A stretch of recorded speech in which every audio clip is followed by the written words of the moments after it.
कोशिका की संरचना, कोशिका के बारे में बताएंगे। कोशिका सेल।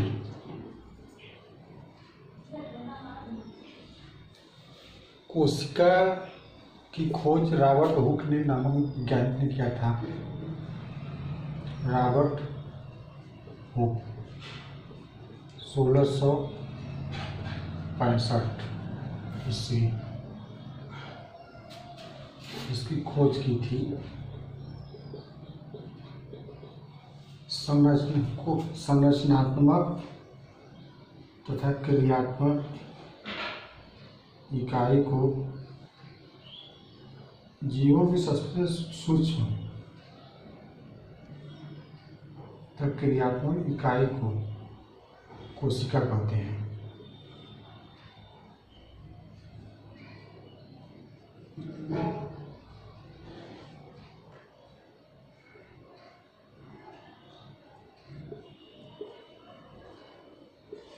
कोशिका दो प्रकार की होती है, प्रोकैरियोटिक, यूकैरियोटिक। जो यूकैरियोटिक होता है पौधों जीव जंतुओं में पाया जाता है। प्रोकैरियोटिक कोशिका जीवों में नहीं पाई जाती, जीव पौधे में नहीं। प्रोकैरियोटिक जीवाणु, विषाणु तथा नीले हरे शैवाल में पाया जाता है। एक कोशिका की स्ट्रक्चर है।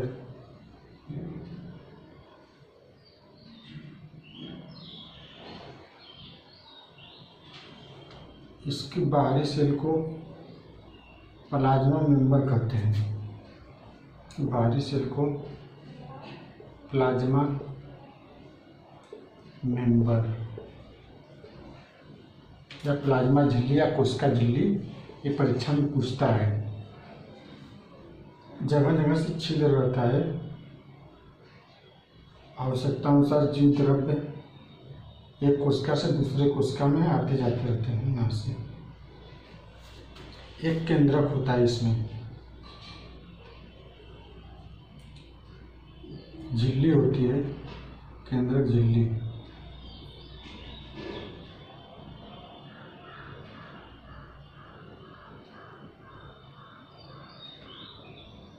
इसमें एक केंद्रिका होता है और धागे की तरह इसमें सूत्र रहता है, क्रोमेटिन सूत्र।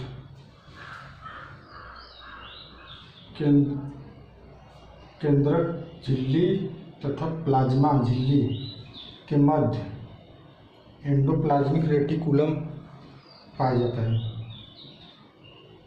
जो इस तरह रहता है।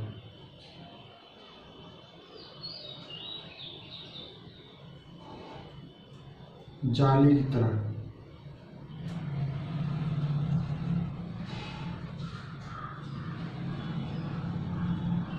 ये एंडोप्लाज्मिक रेटिकुलम, इसको हिंदी में कहते हैं अंतःप्रत्ययी जालिका। ये दो प्रकार की होती है, अंतःप्रत्ययी जालिका या एंडोप्लाज्मिक रेटिकुलम। एक खुरदरी, एक स्मूथ चिकनी, दो तरह की होती है। इस एंडोप्लाज्मिक रेटिकुलम पर राइबोसोम के कण पाए जाते हैं। इस पे राइबोसोम के कण पाए जाते हैं।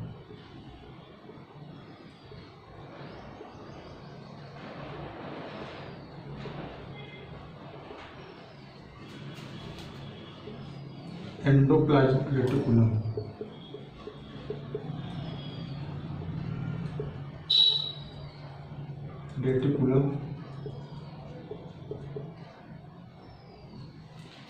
राइबोसोम है।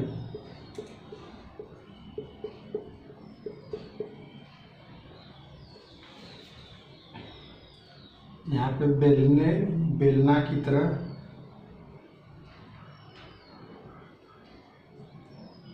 तारकाय सेंट्रोसोम कहते हैं।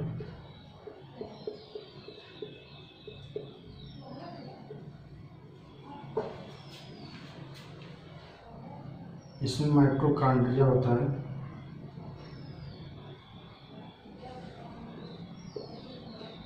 माइटोकॉन्ड्रिया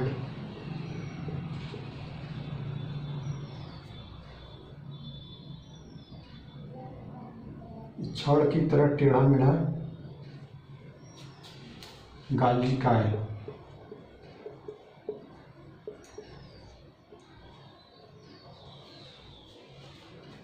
ये राजधानी होती है।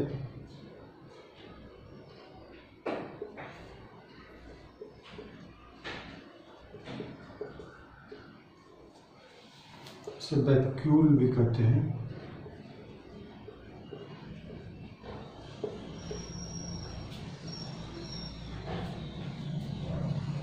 प्लाज्मा मेंबर परीक्षा में पूछता है कि कोशिका की बाहरी झिल्ली को क्या कहते हैं। परीक्षा में पूछा हुआ सवाल है, इसको प्लाज्मा मेंबर कहते हैं। कोशिका द्रव्य, इसमें जो है इस कण को सब मिलाकर ये जो सब है वैक्यूम, राजधानी, माइटोकॉन्ड्रिया, इसको सबको जीव द्रव्य या साइटोप्लाज्म कहते हैं, प्लाज्म। तथा इसको फिर इसमें एक लाइसोसोम होती है, लाइसोसोम, इसको लाइसोसोम बोलेंगे, लाइसोसोम।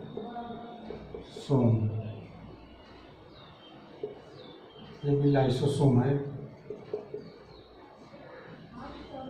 ये रेक्टिका ये सब रहता है। माइटोकॉन्ड्रिया यहाँ पे भी रहेगा।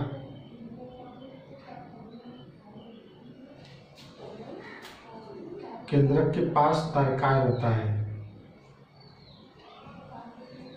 इस जीव द्रव्य या साइटोप्लाज्म, इसको साइटोप्लाज्म बोलते हैं। इसका खोज डुजार्जिन ने की,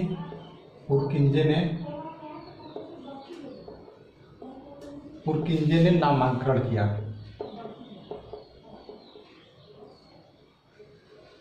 फिर माइटोकॉन्ड्रिया की खोज बेंडा नामक वैज्ञानिक ने की।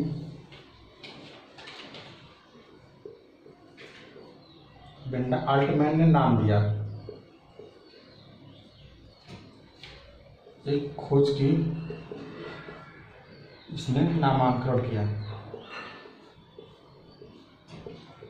1880 में, ये 1897 में खोज की। जो राइबोसोम है, राइबोसोम, इसका ना खोज पायरेट नामक वैज्ञानिक ने की 1955 में ईस्वी है सब।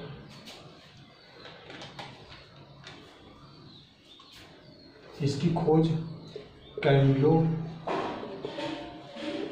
गाल्जी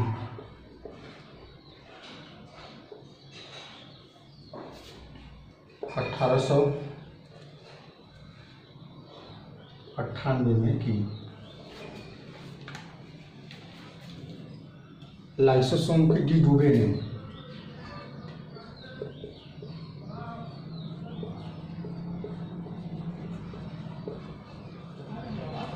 1958 में ये सब क्वेश्चन पूछता है। लाइसोसोम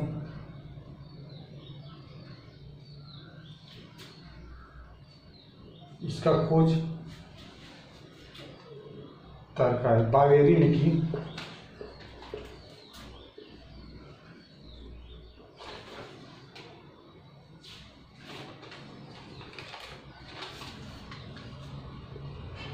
टी बावेरी 1888 में।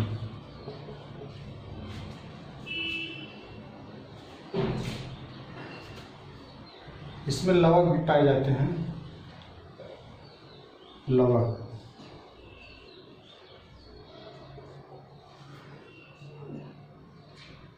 ये 3 प्रकार के होते हैं, वर्णी,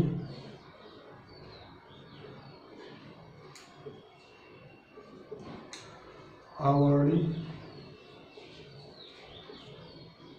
हरित।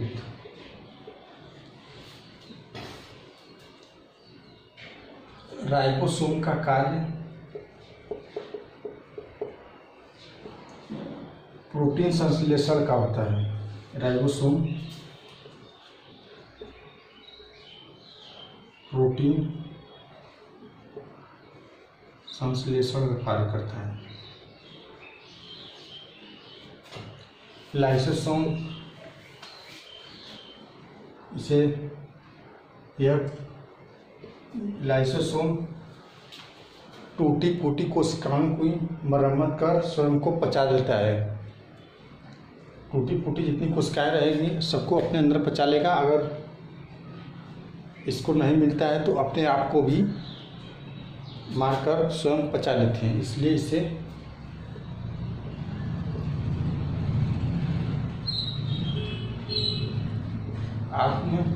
आत्महत्या की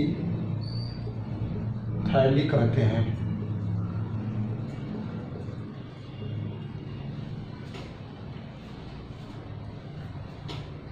परीक्षा में पूछा हुआ सवाल है कि इसको बाहरी सेल को क्या कहते हैं? प्लाज्मा मेंबर, कोशिका झिल्ली। और ये सब भी इम्पॉर्टेंट है परीक्षा की दृष्टि से। हरित लवक पौधों में पाया जाता है, जीवद्रव्यों जीवों में नहीं। माइटोकॉन्ड्रिया, इसको कोशिका का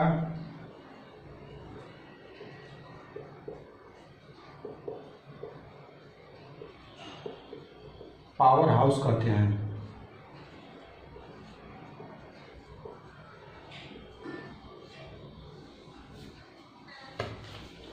इसमें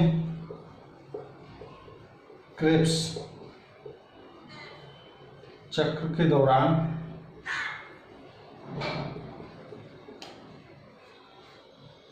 चौंतीस एटीपी ऊर्जा का निर्माण होता है।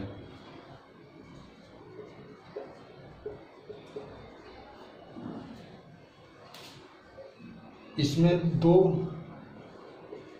एटीपी ऊर्जा का निर्माण होता है। ये दोनों मिलाकर ग्लूकोज के एक अणु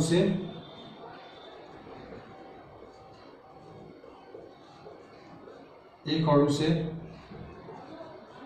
कुल 36 एटीपी ऊर्जा का निर्माण होता है।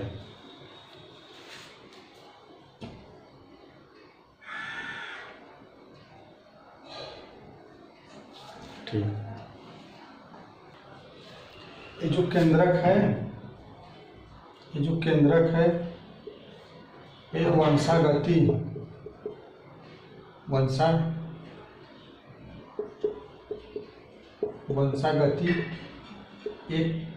एक पीढ़ी से दूसरे पीढ़ी में, मतलब पैतृक लक्षणों में एक पीढ़ी से दूसरी पीढ़ी स्थानांतरण करने में मदद करता है। ये जो रसधानी है, ये जीव संतुलन बनाने में निर्माण महत्वपूर्ण भूमिका निभाती है। रसधानी जीव संतुलन